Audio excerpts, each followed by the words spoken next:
નમસ્તે વિદ્યાર્થી મિત્રો, હાર્દિક સર એકેડમી યુટ્યુબ ચેનલમાં આપ સૌનું ખૂબ ખૂબ સ્વાગત છે. આજનો જે વિડીયો છે એમાં આપણે ચર્ચા કરીશું 9મી એપ્રિલના તમામ અગત્યના કરંટ અફેર વિશે.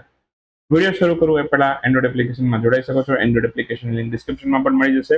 નંબર ઉપર વોટ્સએપ મેસેજ કરશો તો પણ મળશે, અથવા તમે ડાયરેક્ટલી પ્લે સ્ટોરમાં સર્ચ કરશો તો પણ તમને આપણી એન્ડ્રોઇડ એપ્લિકેશનની લિંક મળી જશે.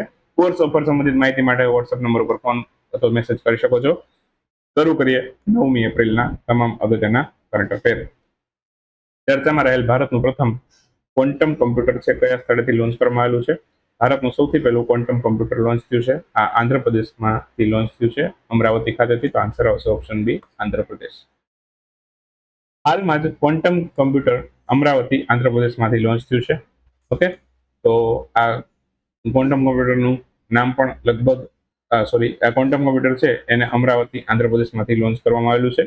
સામાન્ય કમ્પ્યુટરની સરખામણીમાં ક્વોન્ટમ કોમ્પ્યુટરનું મુખ્ય હેતુ શું હોય? એક તો સાઇઝ નાની હોય. ઓકે, ક્વોન્ટમ કોમ્પ્યુટરની સાઇઝ નાની હોય, સ્પીડ વધારે આવે. બરાબર, સ્પીડ વધારે આવે, નાની સાઇઝની હોય અને વધારે પાવરફુલ હોય. ઓકે, તો આ એની ખાસિયતો છે આ ક્વોન્ટમ કોમ્પ્યુટરની. એની અંદર જે ડેટા પ્રોસેસિંગ છે એના માટે ક્યુબિટનો ઉપયોગ થતો હોય છે. કમ્પ્યુટરથી એઆઈ, ક્રિપ્ટોગ્રાફી અને રિસર્ચ આ બધાની અંદર ક્રાંતિ આવશે. બીજી વાત કરીએ તો ઇનોવેશન અને હાઈ પરફોર્મન્સ કમ્પ્યુટિંગની અંદર આ મહત્વનો એક પ્રોજેક્ટ છે. લોન્ચિંગ ક્યારે થશે? તો 14 એપ્રિલે આંબેડકર જયંતિ છે ત્યારે આંધ્રપ્રદેશના અમરાવતી ખાતેથી આનું લોન્ચિંગ થશે. ઓકે, આંધ્રપ્રદેશની વાત કરીએ તો એની રાજધાની અમરાવતી છે, મુખ્યમંત્રી ત્યાંના ચંદ્રાબાબુ નાયડુ છે. ઓકે, બીજી વાત કરું તમને તો 2 જૂન 2014 આ બધાને યાદ હશે. ઓકે, તેલંગાણા છે એ આંધ્રપ્રદેશમાંથી અલગથી એક રાજ્ય બન્યું હતું. એ સમયે ભારતનું લગભગ 29મું રાજ્ય હતું.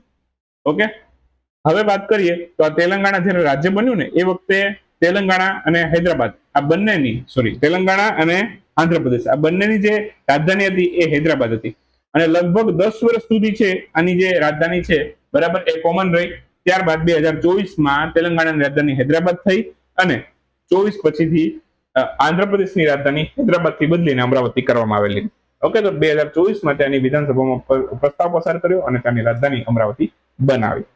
ખ્યાલ આવ્યું? વિશ્વ કોકણી દિવસની વાત કરીએ કઈ તારીખે ઉજવાયેલો છે? તો વિશ્વ કોકણી દિવસ 9મી એપ્રિલે ઉજવાયેલો છે. આન્સર આવશે 9 એપ્રિલ. હાલમાં જ વિશ્વ કોકણી દિવસ 9 એપ્રિલે ઉજવાયેલો છે. દક્ષિણ ઇન્ડો આર્યન લોકો છે તે લોકોની ભાષા છે. કુકણા જનજાતિના લોકો છે એમના દ્વારા આ ભાષા બોલવાની શરૂઆત કરવામાં છે. ભારતમાં કયા કયા રાજ્યની અંદર આ ભાષા બોલાય છે?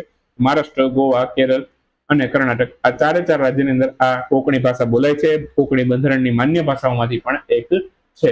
તો કોકણી દિવસ 9 એપ્રિલે ઉજવાયેલો છે. એના પછીનો પ્રશ્ન છે કે સીઆરપીએફ નો શૌર્ય દિવસ કઈ તારીખે ઉજવાયેલો છે? તો શૌર્ય દિવસની વાત કરીએ સીઆરપીએફ નો તો એ પણ 9 એપ્રિલે ઉજવાયેલો છે. આન્સર આવશે 9 એપ્રિલ. ઓકે, હવે થોડીક આની વાત કરીએ. આના શૌર્ય દિવસનો ઇતિહાસ આપણી ગુજરાતની ધરતી સાથે સંકળાયેલો છે. તો 9 એપ્રિલના રોજ શૌર્ય દિવસની ઉજવણી થઈ છે. અત્યારે 61મો શૌર્ય દિવસ છે. આ સીઆરપીએફની જે જવાનો છે એની શૂરવીરતાનો ઇતિહાસ ગુજરાતની ધરતી સાથે સંકળાયેલો છે. કચ્છના જવાનો એની વીરતાના સંદર્ભમાં આ દિવસની ઉજવણી થાય છે. 9 એપ્રિલ 1965ની વાત છે. સીઆરપીએફની બટાલિયનના 150 જવાનો હતા. બરાબર, આપણા કેટલા હતા ઇન્ડિયાના? ઓકે, 150 હતા. સામે પાકિસ્તાનના કેટલા હતા? 3500 હતા. 3500 ને પાછા ધકેલી દીધા, પાકિસ્તાનમાં મોકલી દીધા કચ્છના આ સીઆરપીએફના સૈનિકોએ. અને આ વીરતાની યાદમાં આજે પણ સીઆરપીએફનો શૌર્ય દિવસ 9 એપ્રિલ આપણે ઉજવીએ છીએ. 1965ની ઘટના છે. હાલની તારીખમાં પણ આ શૌર્ય દિવસ હજી ઉજવાય છે. બરાબર, તો ગુજરાતના કચ્છની ધરતી ઉપર આ ઇતિહાસ લખાયેલો છે. સીઆરપીએફ દ્વારા પોતાનો રાઇઝિંગ દિવસ 25 માર્ચ 26ના રોજ ઉજવાયેલો છે. 26માં સીઆરપીએફનો 87મો સ્થાપના દિવસ હતો. ક્યુડેંગા વેક્સિન ચર્ચામાંથી કયા રોગની વેક્સિન છે? ક્યુડેંગા વેક્સિન એ ડેન્ગ્યુની વેક્સિન છે. નામ ઉપરથી જ ખબર પડી જાય તો ડેન્ગ્યુની વેક્સિન છે. ઓકે, તો આન્સર આવશે ડેન્ગ્યુ. હાલમાં જ ક્યુડેંગા વેક્સિન છે એને drug control general of India DCGI એમણે મંજૂરી આપી દીધી છે આ વેક્સિન માટે. વેક્સિન ખાસ કરીને ડેન્ગ્યુ રોગને માટે સુરક્ષા આપવા માટે બનાવવામાં આવી છે. ડેન્ગ્યુ વાત કરીએ તો વાયરસથી થતો રોગ છે, મચ્છર દ્વારા ફેલાય છે. એડિસ ઇજિપ્ટી નામનો એક મચ્છર હોય છે એ આ વાયરસનું વહન કરે છે. ડેન્ગી વેક્સિન છે બરાબર, એ ડેન્ગી સ્ટેરોટાઇપ એમાં ડેનવી 1 2 3 4 સામે અસરકારક છે. ઓકે, મતલબ કે એના વાયરસના જે એટલે કે મ્યુટેશન, એ બધા મ્યુટેશન સામે 1 2 3 4 મ્યુટેશન સામે અસરકારક છે. આ વેક્સિન છે બાળકો અને મોટી ઉંમરના બધા લઈ શકે છે. લગભગ 4 વર્ષથી લઈ 60 વર્ષના બધા લોકો માટે આ ઉપયોગી છે. સાફ પાણીમાં ડેન્ગ્યુના મચ્છરની વાત કરીએ તો સામાન્ય રીતે સાફ પાણીમાં પ્રજનન કરતા હોય છે. અને મુખ્ય લક્ષણોની અંદર ડેન્ગ્યુના મુખ્ય લક્ષણોની અંદર વાત કરીએ તો તાવ, માથાનો દુખાવો, સાંધાનો દુખાવો બધું છે. આની અંદર ડેન્ગ્યુ થાય ત્યારે બધું થાય. બરાબર, ખ્યાલ આવી ગયો? તો એટલું યાદ રાખવાનું છે. ન્યાય સેતુ ચેટબોટ અને દીક્ષિતા મેસ્કોટ આ બંનેનું લોન્ચિંગ છે કોણે કર્યું છે? તો ભારતના ઉપરાષ્ટ્રપતિ છે આપણા સીપી રાધાકૃષ્ણ છે, એમણે કરેલું છે. ઓપ્શન ડી આપણો જવાબ છે. હાલમાં જ ભારતના ઉપરાષ્ટ્રપતિ દ્વારા ન્યાય સેતુ ચેટબોટ અને દીક્ષિતા નામનો એક મેસ્કોટ આ લોન્ચ કરવામાં આવ્યો હતો. આ દિશા કાર્યક્રમ છે એના હેઠળ આ આપણા ભારતના ઉપરાષ્ટ્રપતિ સીપી રાધાકૃષ્ણ છે એમને લોન્ચ કર્યું હતું. ન્યાય સેતુ છે એની વાત કરીએ તો એ આધારિત ચેટબોટ છે. ચેટબોટનો ઉદ્દેશ લોકો સુધી ન્યાય સેવાને સરળતાથી પહોંચાડવાનો છે. દીક્ષિતા મેસ્કોટ છે એની વાત કરીએ તો એનું પણ લોન્ચિંગ કરવામાં છે. આ લોન્ચિંગનો કાર્યક્રમ છે એ ન્યૂ દિલ્હીની અંદર યોજાયો હતો. બરાબર, બાકી ભારતના ઉપરાષ્ટ્રપતિ સીપી રાધાકૃષ્ણને આ કાર્યક્રમનું અનાવરણ કર્યું હતું. પહેલ છે ટેલિલો સેવા સાથે પણ સંકળાયેલી છે. ન્યાય સેતુ ચેટબોટની વાત કરીએ તો વોઇસ અને ટેક્સ્ટ બંને ભાષામાં જવાબ આપવા માટે આ સક્ષમ છે. ક્લિયર? તો આટલું યાદ રાખી લેજો. ડેનિસ મોન્ટુરો એ ભારતની અધિકારિક યાત્રા આવ્યા હતા. કયા દેશના નાયબ પ્રધાનમંત્રી છે? ડેનિસ મોન્ટુરો હાલમાં ખૂબ ચર્ચામાં છે. અહીંથી ક્વેશ્ચન પૂછાઈ શકે છે. કોઈ આવા વિદેશી નેતા જ્યારે આવે છે નાયબ પદ ઉપર હોય તો એમના પણ પ્રશ્ન પૂછાય છે. નામ પણ પૂછી શકે, એમનું નામ શું હતું? ડેનિસ મોન્ટુરો કયા દેશના છે એવું પૂછે તો એમાં આન્સર આવશે રશિયા. ઓપ્શન ડી આપણો જવાબ છે. હાલમાં જ રશિયાના ડેપ્યુટી પ્રાઇમ મિનિસ્ટર અથવા નાયબ પ્રધાનમંત્રી ભારતની અધિકારિક યાત્રા આવ્યા હતા. રશિયાના નાયબ પ્રધાનમંત્રીનું નામ ડેનિસ મોન્ટુરો. રાષ્ટ્રપતિ બધાને આવડે જ છે. ત્યાંનો પાવર બધો જે છે પ્રેસિડેન્ટ આગળ હોય છે. રશિયાના પ્રેસિડેન્ટ પણ છે વ્લાદિમીર પુતિન.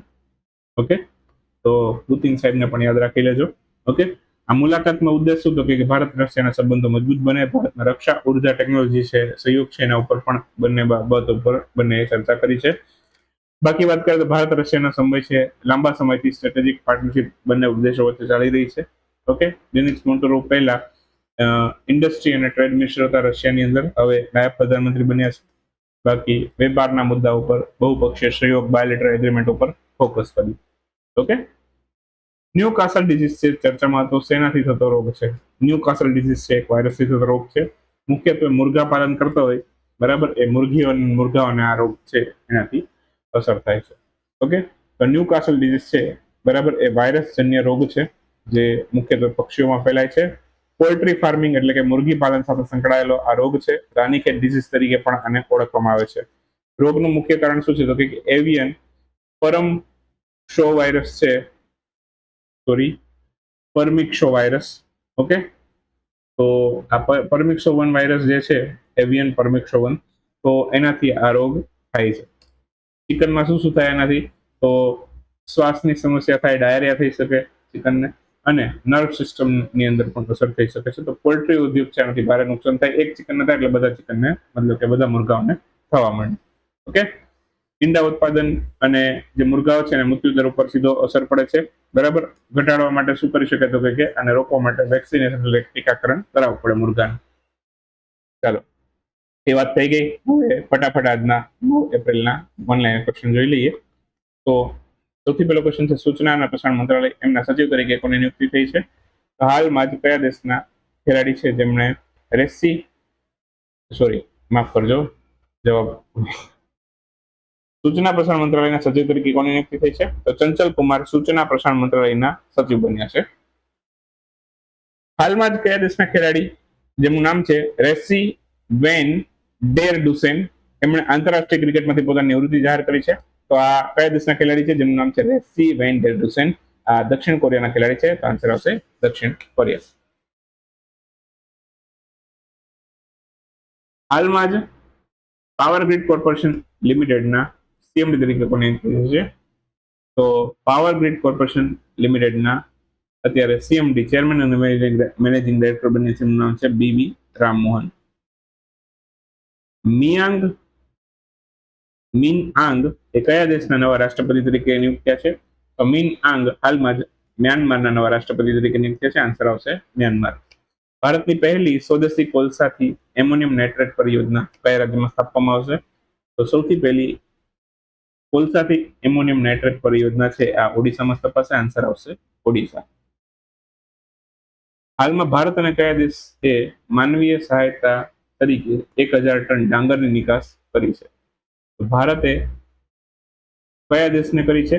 બુર્કિના ફાસો નામના દેશને આ ડાંગરની 1000 ટનની નિકાસ કરી છે. યુઆઈડીઆઈ અધિકૃત આધાર કેન્દ્રોને એની લોકેશન છે એને પ્રદર્શિત કરવા માટે કોની સાથે કરાર કરે છે? તો એના માટે મેપ માય ઇન્ડિયા સાથે કરાર કરે છે. આન્સર આવશે મેપ માય ઇન્ડિયા. 1 એપ્રિલે આરબીઆઈ નો સ્થાપના દિવસ હતો. આરબીઆઈ ની સ્થાપના કયા આયોગ હેઠળ થઈ હતી? તો હિલ્ટન યંગ આયોગ હેઠળ આરબીઆઈ ની સ્થાપના થઈ હતી. બહુ જ અગત્યનો ક્વેશ્ચન છે, મારી દ્રષ્ટિએ આ પરીક્ષામાં પૂછવો જોઈએ. ઓકે. એથ્લેટિક ઇન્ટિગ્રિટી યુનિટ દ્વારા જાહેર કરવામાં આવેલ રિપોર્ટ પ્રમાણે ડોપિંગના કારણે કયા દેશના ખેલાડીઓ ઉપર સૌથી વધારે પ્રતિબંધ મુકાયો? ભારતના ખેલાડીઓ. આના ઉપર આવતીકાલના 10મી એપ્રિલના વિડીયોમાં વધારે ચર્ચા કરશું. થોડુંક ડિટેલમાં આને લેવાનો પ્રયાસ કરશું. ક્લિયર? જેમ કે થોડું ઘણું અત્યારે કહી દઉં, જેમ કે આ વર્લ્ડ એન્ટી ડોપિંગ એજન્સી છે, બરાબર, વાડાનું ફૂલ ફોર્મ થાય. 1999માં સ્થાપના થઈ હતી. હેડક્વાર્ટર ક્યાં છે? ચલો એ હોમવર્કમાં કહી દઉં તમને. હેડક્વાર્ટર આનું વાડાનું ક્યાં છે? આવતીકાલે આપણે થોડીક ચર્ચા કરી લેશું. તો આ સાથે આજનો વિડીયો સમાપ્ત કરીએ. મળીએ આવતીકાલે 10મી એપ્રિલના વિડીયોમાં. ત્યાં સુધી રજા લઈએ.